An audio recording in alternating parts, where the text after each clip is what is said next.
Good morning. This is Preeti Kaushik and welcome back to your channel Preeti Kaushik Classes.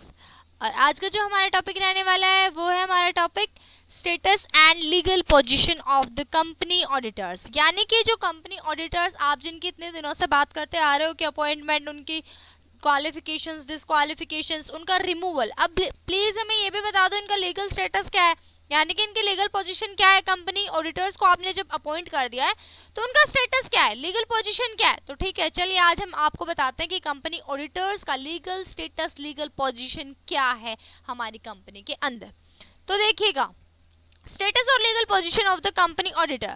A company auditor works in the following capacities. जो एक company का auditor होता है ना, वो जब अपना काम कर रहा होता है तो इन तीन कैटेगरी में उसको डिवाइड कर रखा होता है, यानी कि वो अपना काम इस तरीके से कर रहा होता है। सबसे पहले आता है agent of the share holder. तो सबसे पहले जो पॉइंट है ना, ये इसका एजेंट ऑफ शेयर होल्डर्स का दिया गया है, यानी कि जो ऑडिटर है वो किसके रूप में यहाँ पे काम कर रहा है, किस कैपेसिटी में, एजेंट की कैपेसिटी। और किसका एजेंट है, वो शेयर होल्डर्स का एजेंट है, यानी शेयर होल्डर उसके जो है कौन है, प्रिंसिपल है और वो एजेंट है, यानी प्रिंसिपल एंड एजेंट का रिलेशनशिप है किसके बीच में, शेयर होल्डर्स के बीच में एंड ऑडिटर्स के बीच में। तो जो ये एजेंट वाला रिलेशनशिप एस्टेब्लिश हुआ ना शेयर होल्डर्स के साथ, ये उसका कब माना जाएगा, एक्सेप्ट इन सिचुएशंस। ये कुछ सिचुएशंस में एक्सेप्ट है। कब एक्सेप्ट है, where the auditor has been appointed by the board of directors और द सेंट्रल गवर्नमेंट। कहता है कि जब जो ऑडिटर है वो शेयर होल्डर्स ने अपॉइंट किया ही नहीं तो एजेंट कैसे मान लेंगे हम, यानी प्रिंसिपल एंड एजेंट वाला रिलेशनशिप कैसे एस्टेब्लिश हो जाएगा जब हमने आपको एजेंट बनाया, यानी ऑडिटर के रूप में अपॉइंट नहीं किया तो एजेंट आप मेरे ऐसे कैसे बन जाओगे। तो कहता है जो ये मतलब इन सिचुएशन में छोड़ के जब ऑडिटर को बोर्ड ऑफ डायरेक्टर्स अपॉइंट कर रहे हैं या फिर सेंट्रल गवर्नमेंट अपॉइंट कर रहे हैं, usually he is appointed by the share holder in the annual general meeting. लेकिन अगर हम यूजुअली बात करें तो जो ये जो ऑडिटर होता है वो शेयर होल्डर्स के थ्रू एनुअल जनरल मीटिंग में अपॉइंट किया जाता है, जो हम पहले डिस्कस कर चुके हैं कि किस तरीके से अपॉइंटमेंट होता है ऑडिटर का। He is appointed with the aim of protecting the interest of the shareholders and for the inspection of the accounts prepared by the board of directors। कहते हैं ये जो अपॉइंट किया जाता है ना, इसका एम होता है कि इंटरेस्ट को प्रोटेक्ट किया जाए, शेयर होल्डर्स के इंटरेस्ट को, एंड इंस्पेक्ट किया जाए सारे के सारे अकाउंट्स जो बोर्ड ऑफ डायरेक्टर्स प्रिपेयर करें। देखो वैसे जब हमने पढ़ा था ना, क्या पढ़ा था कि ऑडिटर की अपॉइंटमेंट किस तरीके से होती है, तो हमने देखा था कि शेयर होल्डर्स भी कर रहे होते हैं, बोर्ड ऑफ डायरेक्टर्स भी, ठीक है। तो जब हमने ये देखा था तो उसके अंदर ये बात होती थी, लेकिन हमने सर्कमस्टांसेस भी पढ़ी थी कि फर्स्ट ऑडिटर कौन अपॉइंट करेगा, फिर कैजुअल वैकेंसी हो जाती है, तो यानी कि किस तरीके से हम ऑडिटर को अपॉइंट करते हैं। तो ये कहता है कि बेसिकली जो ऑडिटर होता है ना, वो मेनली हम ये मान के चलते हैं कि share holders annual general meeting में ही उसको अपॉइंट करते हैं। अगर इन केस दूसरी बात है कि बोर्ड ऑफ डायरेक्टर्स ने या सेंट्रल गवर्नमेंट ने उसे अपॉइंट कर दिया तो तब तो वो एजेंट नहीं होगा शेयर होल्डर का, अन्यथा मतलब वरना वो क्या होगा, एजेंट होगा शेयर होल्डर्स का। तो जो जब उसको हम अपॉइंट कर रहे हैं, शेयर होल्डर्स अपॉइंट कर रहे हैं, तो वो इसी बात को यानी शेयर होल्डर्स के इंटरेस्ट को प्रोटेक्ट करे, इसीलिए हमने उसको अपॉइंट किया है। सेकंड थिंग कि वो हमारे जितने भी अकाउंट्स प्रिपेयर किए हैं बोर्ड ऑफ डायरेक्टर्स ने, उन अकाउंट्स को अच्छे तरीके से उनकी चेकिंग करे, ठीक है, इसलिए ऑडिटर को अपॉइंट किया गया है। तो एजेंट का यहाँ पे रोल प्ले कर रहा है कौन, auditor. The auditor in relation to the audit work is the agent of the shareholder। Audit work की जब भी बात आती है तो शेयर होल्डर का एजेंट ही होता है auditor. In his capacity as the agent of the shareholder, he can examine the books of accounts। तो जो कैपेसिटी है उसकी एजेंट की, यानी प्रिंसिपल उसके शेयर होल्डर्स है एंड वो क्या है, एजेंट के रूप में काम कर रहा है। तो जो उसकी कैपेसिटी है एजेंट की शेयर होल्डर्स के रूप में, वो क्या है, सबसे पहले वो बुक्स को चेक करेगा, बुक्स ऑफ अकाउंट्स को and other documents of the company, और कंपनी के जितने भी अदर डॉक्यूमेंट्स हैं उनको चेक करेगा, and demand all such information and explanation from the management. और जितनी भी यानी मैनेजमेंट से उसको कुछ भी एक्सप्लेनेशन या कोई भी इंफॉर्मेशन चाहिए तो उसकी वो डिमांड करेगा, as it deems necessary for the purpose of the audit. यानी उसे जो ठीक लगता है, उसे जो जरूरत लगती है कि ऑडिट के प्रोसेस के लिए जरूरी है, तो वो ऐसी चीज करेगा, यानी ऐसे एक्सप्लेनेशन, ऐसे इंफॉर्मेशन वो मांगेगा ही मांगेगा। According to the Companies Act, it is compulsory for him to submit his report to the shareholder of the company। और Companies Act 2013 के अकॉर्डिंग ये कंपल्सरी है कि जो ऑडिटर होगा वो क्या करेगा, शेयर होल्डर्स को कंपनी की रिपोर्ट जो है सबमिट कराएगा। ओके जी, this means that if the auditor wants to refer anything to the share holder, इसका ये मतलब है कि अगर ऑडिटर चाहता है शेयर होल्डर से कुछ भी, he should not merely inform the directors about the same, तो वो बस डायरेक्टर्स को ही नहीं बताएगा ये सारी बातें, but he should also include the same in his report to the shareholders. उसको कोई भी बात ऐसे है जो वो डायरेक्टर्स को बताना चाह रहा है, ठीक है, तो यानी उसको ऐसा नहीं करना कि शेयर होल्डर्स को वो बताए बिना सोचे कि डायरेक्टर्स को बता दिया, ये एनएफ है, नहीं जी नहीं, शेयर होल्डर्स के रिपोर्ट में भी उसे सेम चीज मेंशन करनी पड़ेगी. इन दिस कंटेस्ट लॉर्ड कान बर्थ while giving his decision in Spaxman versus Evans observed that, इस केस में उन्होंने ऑब्जर्व किया था the auditor may be agent of the share holder, की जो ऑडिटर है वो शेयर होल्डर का एजेंट है, so far as it relates to the audit of account, जहां तक अकाउंट्स ऑडिट कराने की बात आती है वहां तक, for the purpose of the audit, और ऑडिट के पर्पस के लिए the auditor will bind the share holders, और जो ऑडिटर्स हैं वो शेयर होल्डर के साथ बंधे हुए हैं. जब भी बात आ रही है ऑडिट का वर्क की, तो इसका क्या मतलब है कि ऑडिटर्स ने अपना काम ढंग से चेकिंग की है, हर चीज को यानी बुक्स ऑफ अकाउंट्स को उन्होंने बहुत अच्छे से चेक किया है, और एजेंट का रिलेशनशिप या एजेंट का की भूमिका निभाते हुए उन्होंने शेयर होल्डर के साथ कोई पार्शलिटी नहीं किया है. ऑडिटर जो है वो शेयर होल्डर से बंधे हुए हैं, यानी कि वो कोई पार्शलिटी नहीं कर रहे, कोई धोखा नहीं दे रहे शेयर होल्डर्स को. ओके जी,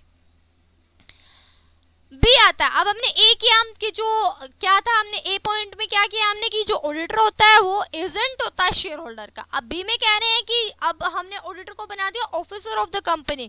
कहता है जो ऑडिटर होता है वो ऑफिसर होता है कंपनी का. Is the auditor N officer of the company, क्या जो एक ऑडिटर होता है वो ऑफिसर हो सकता है कंपनी का. Just like the manager accountant etcetera, जैसे कि मैनेजर अकाउंटेंट होता है वैसे कंपनी का ऑफिसर हो सकता है, question mark.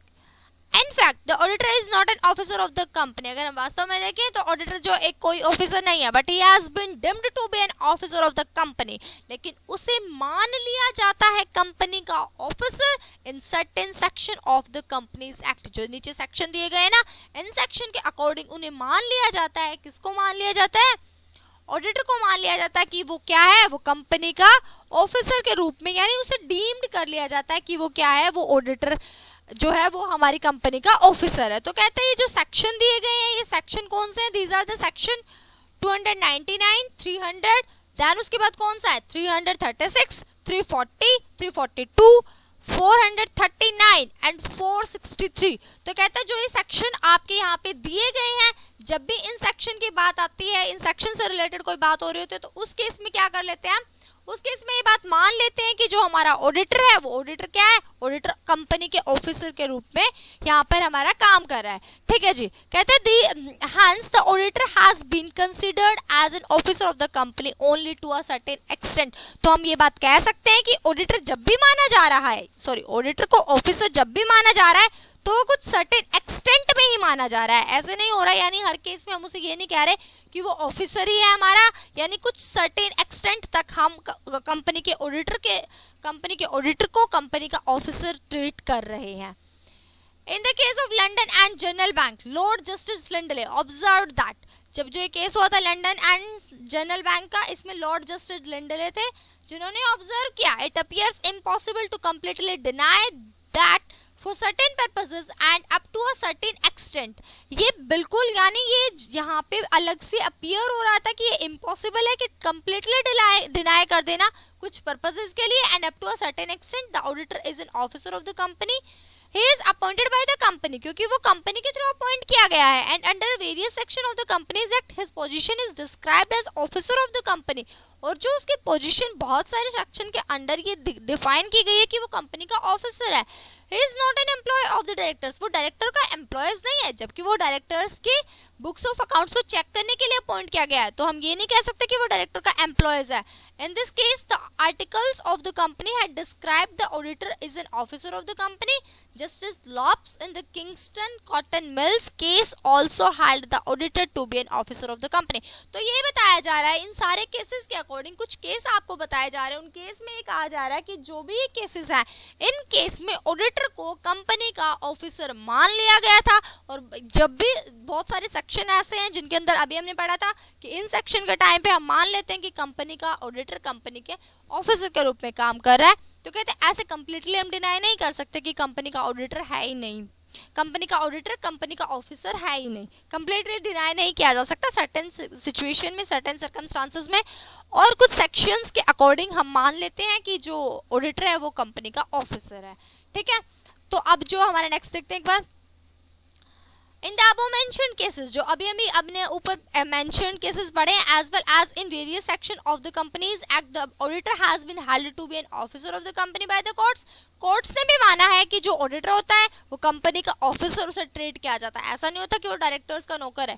Hence it is clear that the auditor is also an officer of the company, और ये क्लियर है कि ऑडिटर जो है ऑफिसर होता है कंपनी का।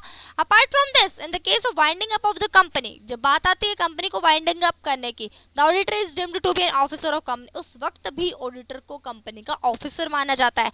The question that arises whether auditor actually an officer of the company, क्या जो ऑडिटर होता है वो एक्चुअल में ऑफिसर होता है कंपनी का? तो द आंसर वैसे सिंपल है, क्या है answer? The answer to this question will depend upon the circumstances of the case, case की सर्कमस्टांसेस पर डिपेंड करता है, क्योंकि कुछ सिचुएशन में, कुछ सर्कमस्टांसेस के अंडर एंड कुछ जब भी सेक्शन के अंदर हम मान लेते हैं कि जो ऑडिटर है हमारा ऑफिसर है कंपनी का, कुछ सर्कमस्टांसेस और सिचुएशन के अंडर नहीं माना जाता। ठीक है, okay ji.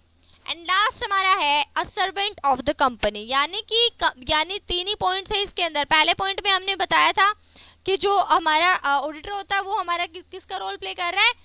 Agent of the share holder. Second में हमने बताया था कि जो अभी हमारा ऑडिटर है वो क्या है? ऑफिसर ऑफ द कंपनी मान लिया जाता है। और अब कह रहे हैं कि जो ऑडिटर है उसका स्टेटस है servant of the company, company का सर्वेंट है वो। It is true that auditor gets his remuneration from the company, ये सत्य है, इसे कोई नकार नहीं सकता कि ऑडिटर को रेम्यूनरेशन मिलता है कंपनी से, and he is appointed by the company, और कंपनी उसे अपॉइंट करती है। hence the auditor is a servant of the company, तो जाहिर सी बात है ऑडिटर जो है कंपनी का सर्वेंट हो गया। however this does not imply that he is a servant of the directors, लेकिन इसका ये मतलब नहीं है कि जो ऑडिटर है वो डायरेक्टर्स का सर्वेंट हो गया। It rather implies that he has been appointed by the company to examine the works of the directors, जबकि बात क्या है? बात यह है कि कंपनी ने ऑडिटर को अपॉइंट किया है डायरेक्टर्स का काम चेक करने के लिए, ना कि डायरेक्टर्स का नौकर बनने के लिए। ठीक है, तो कंपनी का सर्वेंट है वो, लेकिन डायरेक्टर का सर्वेंट नहीं है। Thus the position of the auditor should be examined from all of the above point of view, तो जो पोजीशन है ऑडिटर की इन सभी जितने भी 3 पॉइंट्स हमने पढ़े उनके अकॉर्डिंग हम एग्जामाइन कर सकते हैं। He may be an agent of the share holder और नॉट, वो शेयर होल्डर्स का एजेंट हो भी सकता है, नहीं भी हो सकता। He is as well is not an employ of the company, और ऐसे ही वो कंपनी का एम्प्लॉय हो भी सकता है, नहीं भी हो सकता। कंपनी का डायरेक्टर हो भी सकता है, नहीं भी हो सकता। तो अभी हमने वैसे क्या पढ़ा? ऑडिटर का स्टेटस पढ़ा कि लीगल पोजीशन मेनली क्या क्या होती है। ठीक है, तो hope you like it. Thanks for watching. Like, share, comment and subscribe Preeti Kaushik classes. Bye bye, take care.